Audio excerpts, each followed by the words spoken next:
One thing that we hear a lot about in terms of bond valuation is the term structure of interest rates. The term structure, or the yield curve, can be found by opening the Wall Street Journal any day. And there's a graph that they present in section C, which details the yields to maturity for bonds of different maturities. So it's a graph where the y-axis presents the yields and the x-axis presents the time to maturity. And if the short-term yields are lower than the long-term yields, as they are most of the time, then this graph is upward sloping. And the so-called term structure of interest rates has a positive slope, or the term structure or the yield curve is positively sloped. If the yields are identical, no matter what the maturity, we say the term structure is flat. This is actually an extremely rare event. And it's actually the case that it's almost never the situation where interest rates of all maturities are equal. There's also a situation where the term structure could be inverted, which means that the short-term interest rates are actually higher than the long-term interest rates. The final possibility, and there's actually many possible outcomes for the term structure, is the so-called humped term structure. And this means that the short-term interest rates are low, the medium-term interest rates are higher, and the longer-term interest rates are lower. So we get a hump-like shape in the term structure. Now, one immediate question is, what does all this mean, and why do we care about the term structure? Well, it turns out that later on, the term structure is very important for evaluating a project, evaluating the price of really any security. We need to know what the interest rates are for different maturities if our security has a life of more than 1 year. So this term structure is quite important. And the question is, what determines the term structure? And this is very much related to the question of what determines interest rates. So one of the examples that I used earlier on was this example of people expecting a recession, let's say 1 year from now. And to hedge against this possibility, people would buy, let's say, a 1-year bond. Okay? As people bought the 1-year bond, the price of that bond would go up, and the interest rate associated with it must go down. Now suppose that people, when they were doing this, were liquidating their very short-term investments. So let's say 30 or 60 or 90-day treasury bills. So they were selling these to buy the longer-term 1-year bonds or 2-year bonds. Well, if enough people are actually doing this, and if enough people expect a recession next year, then the act of selling these 90-day treasury bills will actually drive the price down and the interest rates up. So you have two simultaneous things going on. People are buying the 1-year bond, the price is going up, the interest rate down, and people are selling the 90-day treasury bill, the price is going down, the interest rate is going up. Now what's going to happen to the term structure here?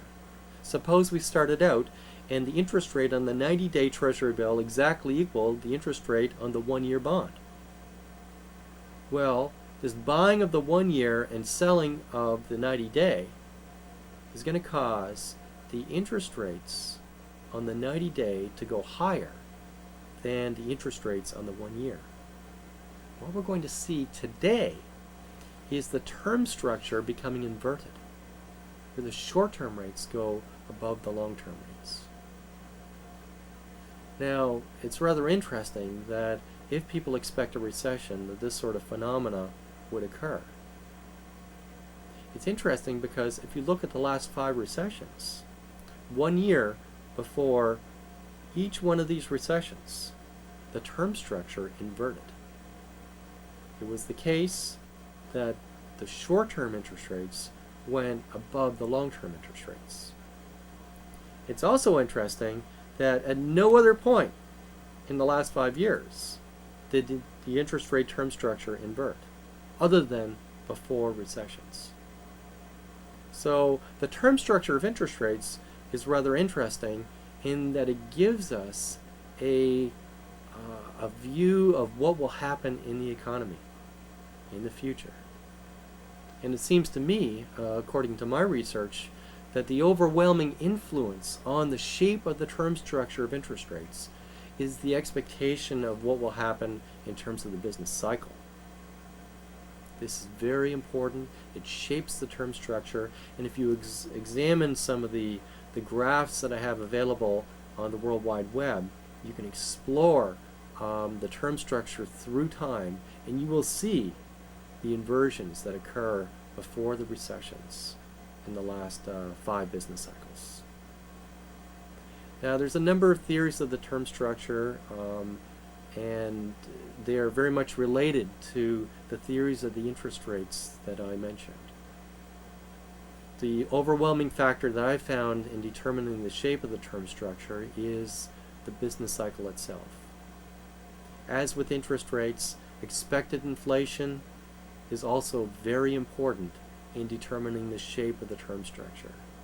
So if people expect high inflation in the short term, but low inflation in the longer term, then this will cause perhaps short-term interest rates to be higher than longer-term interest rates. And this was definitely the case in terms of what happened in 1979 and 1978, where short-term interest rates were very high because the expectations of inflation were quite high over the short term, but the longer-term interest rates were a lot less. Now, you should also remember the third component that I mentioned. That was the correlation between inflation and the business cycle. It's often the case that when inflation is high, that the economy is very weak. So this correlation is also very important. So it turns out in 1978 and 79, when expected inflation was high, it was also the case that the economy was about to become very weak, and we entered into a recession. There are a number of traditional theories of the term structure. Theories such as the expectation hypothesis, the market segmentation hypothesis, the preferred habitat hypothesis. These are all traditional theories of interest rates that have some merit and can really be folded. A lot of these theories can be folded into the simple theory that I suggested based upon the business cycle and expected inflation. It's not necessarily the case that these theories exactly hold. For example, the expectation hypothesis simply states that the long-term interest rate, let's say the 2-year interest rate, is a forecast of what the interest rate will be, the 1-year interest rate will be 1 year from now.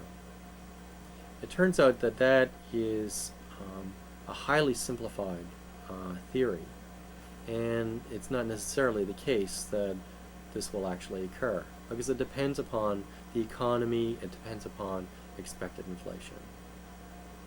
It's also not necessarily the case that there's a market segmentation where certain investors prefer certain maturities. It turns out that that theory is extremely difficult to test, as is the preferred habitat theory, where investors again prefer certain maturities. These are theories, but extremely difficult to test in terms of the empirical work. What I prefer is to stick with the basic economic fundamental theories of interest rates that we are familiar with from our economics courses. That the interest rate is determined by the stage of the business cycle, it's determined by expected inflation, the correlation between the two, and the risk aversion of the investors. Those 4 things together will deliver an interest rate, and it will deliver an interest rate of any maturity.